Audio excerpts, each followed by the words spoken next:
Hello friends, this is Vijay Bambani here. I hope you're navigating through the markets effectively after you watch my weekly market outlook videos.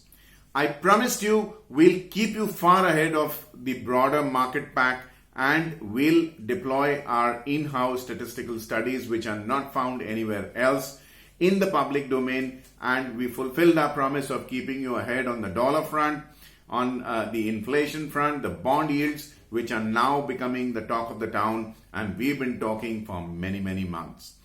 Let's take a deep dive into what the outlook for the week ahead lies, and in our own manner, unique manner, take a 360-degree worldview of what the market outlook is like. So the markets continued to decline as the headline indices fell, and for a change, the Bank Nifty and the Nifty fell almost equally. In line with our expectations, we've basically been analyzing the methods deployed, and we've been telling you that the markets are likely to stay under pressure, both due to domestic and the international triggers that I'm going to explain to you in the course of this video. Note how from the market roundup window coming up on your screen, as bullion, both gold and silver, rose on a week-on-week basis this week, which tells you that risk appetite contracted and paper assets were out of favor and safe haven buying was seen in bullion. The Nifty remained below its all-time high for the 8th week in a row, and the Bank Nifty was below its all-time high for the 9th week in a row. Do note that in addition to the mark-to-market payments that the bulls have to make for every week that the market declines, there is also the cost of carry, because the all-time peak made in February would have meant that cost of carry has been paid from February to March and March to April. With the week monthly expiry coming up in less than a fortnight, the bulls should be a worried lot. Now also note how oil and gas rose on a week-on-week basis, and they raised inflationary fears. I have been warning you about imported inflation, and imported inflation is nothing but the price of oil rising either because oil price rose in the overseas market, or if the rupee fell against the dollar, and 2/3 of all our imports are in dollar denominated terms of fossil fuels. And fossil fuels, both natural gas and crude oil, are inflation causing, because everything from milk, meats, eggs, vegetables, pulses, etc., spices, all become expensive, transport costs go up, and this is a cause for concern. The WPI index, which was reported on Friday, has jumped to 7.39%. My God, this is an 8-year high.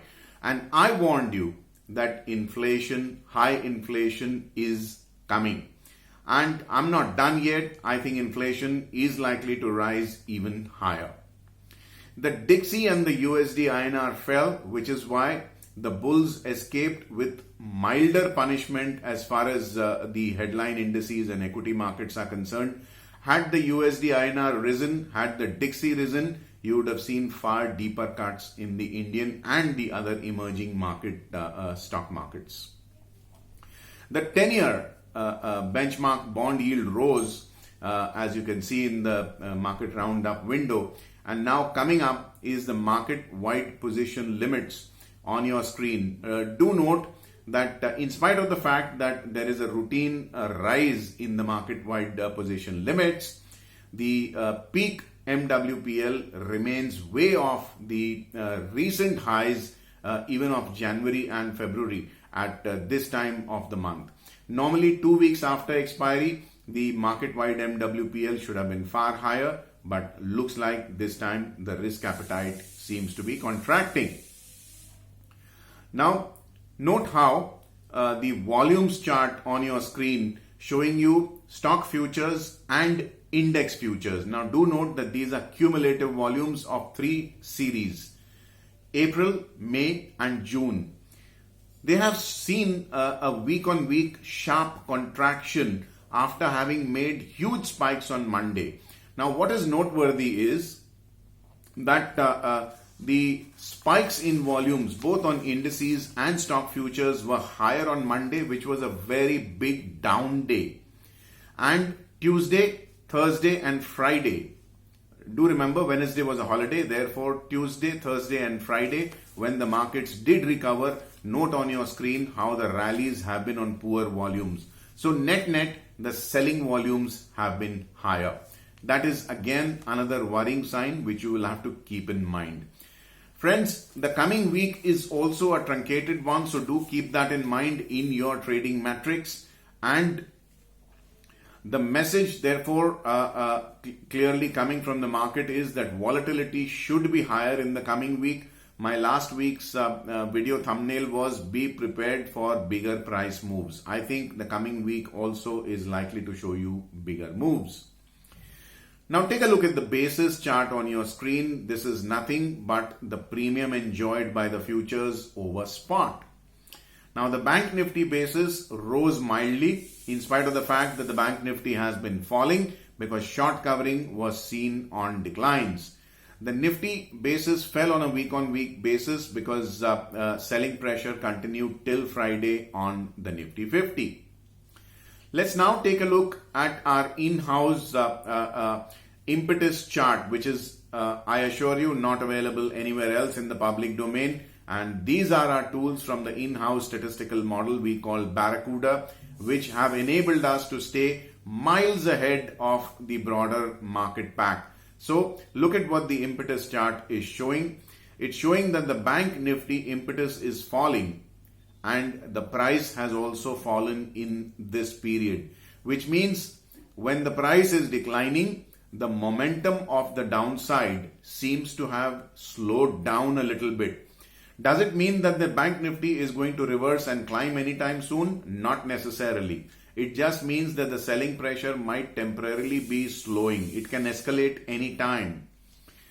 The Nifty impetus shows a rise along with the price, which means the bulls are attempting to revive this index. Now, this is the reason why the Nifty is outperforming the Bank Nifty on a relative comparative basis. So if at all a recovery is to come, I think the probability of the Nifty rising faster than the Bank Nifty in percentage terms is what I would expect. Friends, now let's take a look at the 10-year benchmark bond yields. Last week, I explained to you how the RBI has announced a GSAP, which is Government Securities Acquisition Program, which is nothing but the RBI buying back bonds worth 1 lakh crores from the banks. Now, the GSAP, the first of the series, was announced on 15th of April, and the targeted GSAP was 1 lakh crore or 1 trillion rupees, but the RBI managed to get only 1/4 or 25,000 crores of the bonds back from the banks, and that basically drove the rupee to get a little more weaker, and the bond yields got pushed higher to 6.29%. Now, note how the WPI also jumped to 8-year highs at 7.39%, which I already told you. Now, raw material prices for corporates are getting more and more expensive, and corporate profits over a period of time will fall if this continues. This is something that I have been warning you about, rising inflation. Now, the markets will have to look at this aspect sooner or later. Hey, we guys tend to be ahead of the pack, which is why some of the things that I say might appear a little far-fetched to you, but believe me, give it time, and this is a logical fallout of what will happen. Now, our warnings since months about inflation are coming true, and what you have seen so far is WPI or wholesale price inflation rising. Now, I have some bad news for you, friends. Indications are that CPI, Consumer Price Index, and retail inflation, especially food inflation, will rise in the next 3 to 4 quarters or more. This is something that you have to be something you really must prepare for. Your kitchen budgets, your household budgets are about to be stepped higher. I assure you, just as I've been keeping you ahead of the curve, I will keep you ahead of the curve through my videos. Keep watching. I'll keep posting to you more empirical and statistical evidence to support what I'm saying. Friends, the bond yield's done. We now go to the US dollar index, also popularly known as the Dixie. Now, this US currency benchmark fell on all 5 out of 5 days last week, which basically tells you how it is under pressure. And this is something that I warned you about even last week. I told you the 9160 level needs watching, and that was also violated. Now, all emerging markets, including India, want a weak dollar because we have taken a lot of loans in dollars. We pay interest in dollars. We import and our country is a net importer. We import our requirements in dollar denominated invoices, and therefore the falling dollar actually reduces our import bill, which is why you saw the Nifty and the Bank Nifty fall relatively less last week. Had the dollar risen, the picture would have been entirely different. Now, do take a look at the daily chart, which shows the price remaining firmly below its 25-day exponential moving average and the 91.60 mark, which I talked about recently. Now, if at all the bulls want to revive the Dixie, they will have to push this index and keep it above the 92.25 mark, which is very critical. Take a look at the weekly chart now. It shows 2 weeks of consecutive falls, and this is something that I warned you about last week also in my video. The price is now below its 25-week exponential moving average, which means the bulls are under pressure. Last week, I advocated a range between 93.25 and 91.05, which held perfectly well. The coming week is likely to see an estimated, I stress on the word estimated, range between 92.65 on the upside and 90.45 on the downside. Do watch this space very keenly, and in my social media accounts, I've been updating the reason why you should expect turmoil in the global financial markets, including currencies and the Dixie. Countries like Zambia, Argentina, Peru, and other emerging markets, including Morocco, are asking for moratoriums or extended periods of credit from repaying their sovereign debts. They are even asking for bailouts from international monetary funds and the Bretton Woods institutions, including the American loans that they have to pay in dollars, and that is dampening the sentiments for the Dixie. These are aspects that we veterans in the market, and I've been trading in the markets for 35 years, tend to look at from a holistic point of view, which is being absolutely ignored by the newer bunch of traders, unfortunately. Do keep watching this space. We'll keep you updated, and I assure you here in this department also we'll keep you ahead of the others. Friends, now let's take a look at the Bank Nifty. This is the second most traded instrument on the NSE derivatives space, and this index fell on 2 out of 4 trading sessions, but the slam dunk gap down open on Monday was a very difficult proposition for the bulls to recover from. Now, that was a body blow. It was a big fall, and the rallies were relatively much more smaller, which is why the Bank Nifty ended in the negative. Now, rising bond yields, this is something that I have been cautioning the Bank Nifty bulls far ahead of what the others were telling you. The rising bond yields continued to hit the Bank Nifty bulls in the gut. Remember, banks are the biggest investors in bonds, and any fall in bond prices, which means rise in bond yields, hits the mark-to-market of the bank's bond portfolios. Now, this is something, like I told you, we've been ahead of the broader markets, and we intend to keep you far ahead of the broader markets, of course. Now, of course, it's the talk of the town, and unfortunately, it's too late, guys. We beat you to it. So, note the daily chart on your screen, which shows a falling channel after a peak was made on 16th of February, at the spot price of 37,709 on the Bank Nifty index. As per the Tao Theory, now this is a critical aspect for you to know. As per the Tao Theory, a 20% fall from the peak puts any traded security in a bear market territory. Which means if the Bank Nifty was to fall below the 30,150 mark in the spot segment and stay below this on a sustained closing basis for a couple of trading sessions, it would confirm a bear market on the Bank Nifty. The bears will then come out with daggers drawn and ready to hammer prices. Now the price still remains below its 25-day exponential moving average and the shallower internal shorter blue trend line. The previous swing low made on 28th of January 2021 will act as a dual support, both as a swing low and as a 20% decline from the peak. So watch this level next week very, very clearly. Let's now switch to the weekly chart, which shows the index making a 9th consecutive week of declines after making a top on 16th of February. Now this is something that the die-hard Parma bulls who are holding on to hope,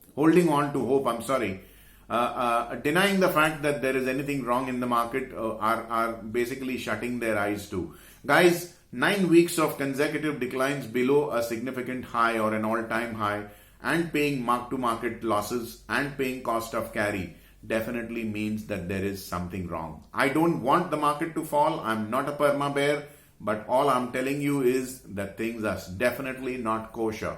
Things are not kosher at all. So let's stop behaving that way, shall we?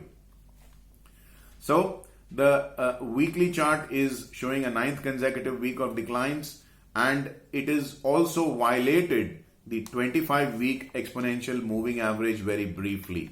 Now this is warning of endangering the medium-term uptrend, and it could also be a precursor to a possible bear attack if further declines occur.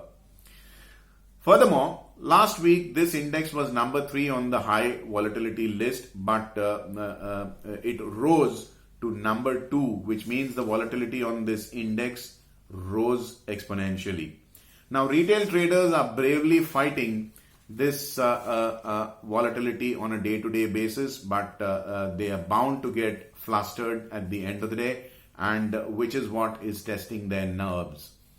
Now bulls holding long positions are under severe pressure, and their mark-to-market and cost of carry might just keep them from offering any meaningful support in the coming week, which is what I will be posting on my social media accounts end of the day, every trading session. So do feel free to connect with me and keep watching very basic, very simple to understand statistical signals of the market, which I keep updating on my social media accounts.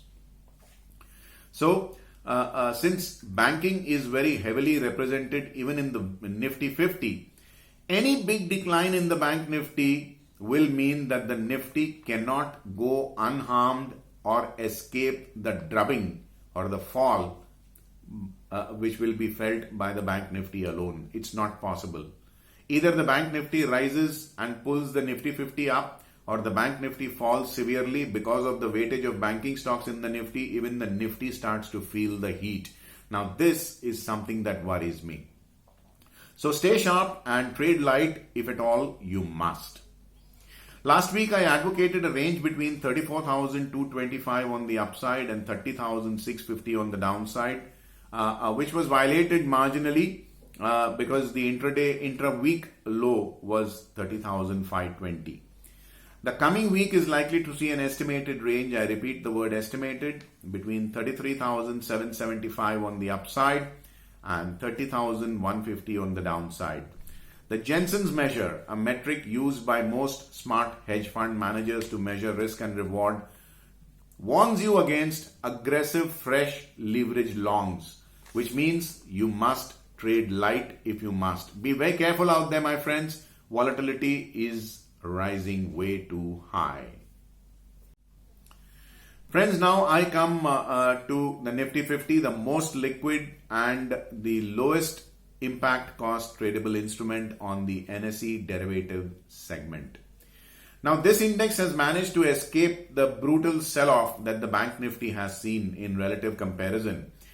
It is thanks to the telescopic variable weightage method of computing the Nifty that the Nifty 50 is not falling as much as the Bank Nifty. I'll explain to you what this means, and I'll also explain to you how this gives you a very curious profit-making opportunity. You see, on a month-on-month basis, and this data you can verify from the NSE's website for free without paying one single naya paisa. Month-on-month, the weightages of the 50 stocks that comprise the Nifty are recalculated. Any stock that loses value is reduced in weightage, and stocks which rise in price have their weightages increased, which means that the Nifty will not fall as much as the broader market or individual stocks will. Now, this is a very curious case of the constitution of the Nifty, and if you go on the 1st of the month, or if 1st of the month is a holiday, go on the NSE's website on the 2nd of the month, and you will see that the constitution of the index or the weightages of the index are changing month on month basis, which means that the falls are cushioned and the rallies are basically extrapolated. How does it help you? It very simply means that if the market falls significantly, go out there and buy the Nifty 50 ETFs or the exchange traded funds. Whenever the markets bounce back, it is the Nifty 50 which will bounce faster than the Bank Nifty and the broader markets, for the simple reason that of the assets under management of all collective Nifty ETFs put together, which have now crossed 2 lakh crores or 2 trillion rupees, a substantial portion of these ETFs are held by, guess what? Hold your breath. EPF, Employee Provident Fund, PPF, Public Provident Fund, and a whole lot of institutions and Sarkari Babus. These guys are not going to let the Nifty fall. So in case the market does witness a sell-off, go out there. I back my recommendation on every significant fall. I'm talking of significant fall, not 200 and 500 points. If you keep buying systematically the Nifty 50 ETFs, you have the backing of the most powerful people, government employees, who will basically the provident funds, mutual funds, institutions, etc., who bite into the Nifty 50 ETF and keep it supported. Note how on falling days, the Nifty ETFs don't fall in the same percentage term as the Nifty index does. Only 8% of the retail population invest in the Nifty ETF. You, my listeners, I want you, my friends, to be ahead of the pack. I promise you, I will bring you ideas for trading and investments that will keep you ahead of the pack. This is my solemn promise to you. So now, let's take a look at what's bugging the Nifty. Like I said, banking stocks, both banking and financial stocks, do remain a major component on the Nifty. Therefore, any serious fall on the Bank Nifty will not leave the Nifty 50 unaffected. It will feel the drag, so watch the Bank Nifty keenly, even if you don't trade it, because it will impact the Nifty also. Note the daily chart where the price is within a falling channel and marginally, very slightly below its 25-day exponential moving average. The fall on the Nifty in comparison to the Bank Nifty is not half as steep, which is why I said the situation on the Nifty 50 is not as worrying. Alright? So, it's any recovery, it's likely to come to the Nifty first and Bank Nifty later. I maintain my position that for traders, now please understand I'm addressing traders here, short-term traders, the 14,300 level, give or take a little bit, remains a test for the bulls to defend. As long as the Nifty remains above 14,300, all is well, the bulls are still in control and nothing to worry about even in the short term. And on the weekly chart that shows on your screen, the Nifty has been falling for the 8th or remained below rather for the 8th consecutive week from the all-time high that it made in middle of February. And at the mark-to-market losses plus the cost of carry, and you see that the bulls here are also under pressure, but not as much as the Bank Nifty bulls. The price still remains above its 25-week exponential moving average. Remember, the Bank Nifty has violated that price, but the Nifty is still above its 25-week exponential moving average, which makes the Nifty far better. And note how the largest bullish candle, the recent largest bullish candle has a low at 13,600, from where I've drawn a very thick trend line, a horizontal trend line. Now, this is the last line of defense for investors. Remember, 14,300 was for traders. Now, 13,600 is for medium-term investors.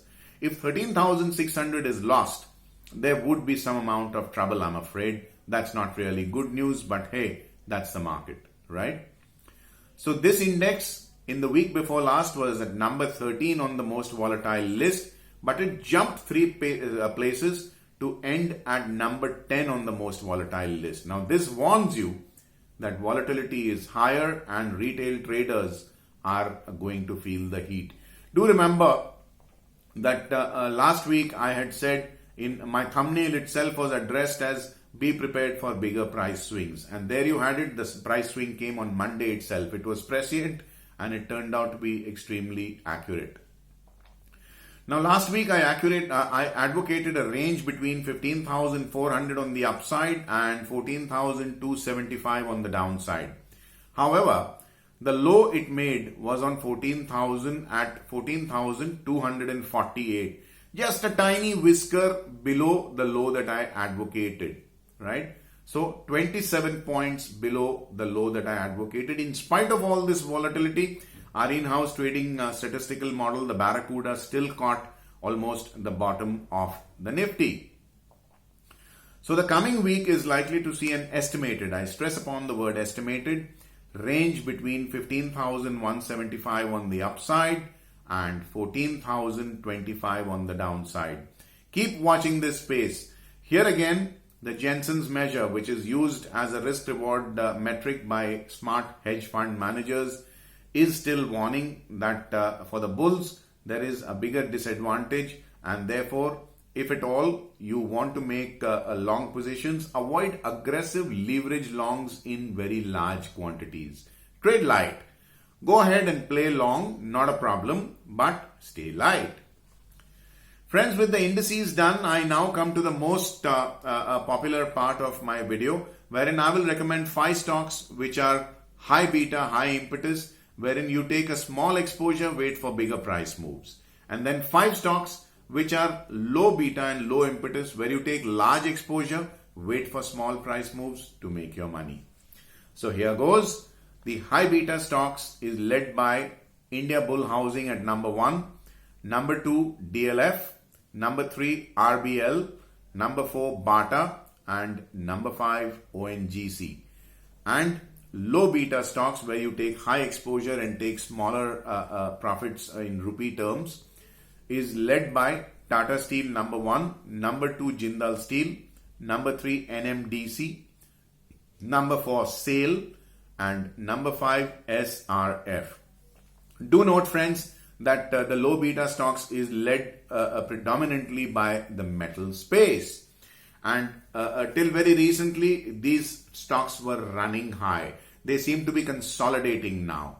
And also note that volatility changes from day to day, not even day to day, actually hour to hour. So the hierarchy of these number 1 to number 5 might change on a day-to-day basis, which is why I urge you to connect with me on social media and get this data on a day-to-day basis for free. Friends, if you liked my video, do subscribe to my YouTube channel if you haven't already done so. Click on the bell icon to receive instant alerts about fresh videos being put up out here. In the comment section, do let me know what you think about this video and what you would want me to make this even better for you, to keep you even further ahead of your competition. And on your screen right now are my contact coordinates and social media addresses. I would love it if you'd connect with me. I have a lot of ideas to share with my friends. And thank you so much for so much of your acceptance and the kind of attention that you've given to my recent videos and connecting with me on social media in larger numbers. Keep it coming. I do promise you I will make a difference. Friends, I wish you have a very, very profitable week ahead. Thank you for your patience. Thank you for watching. This is Vijay Bambwani signing off for now. Take care. Thank you. Bye-bye.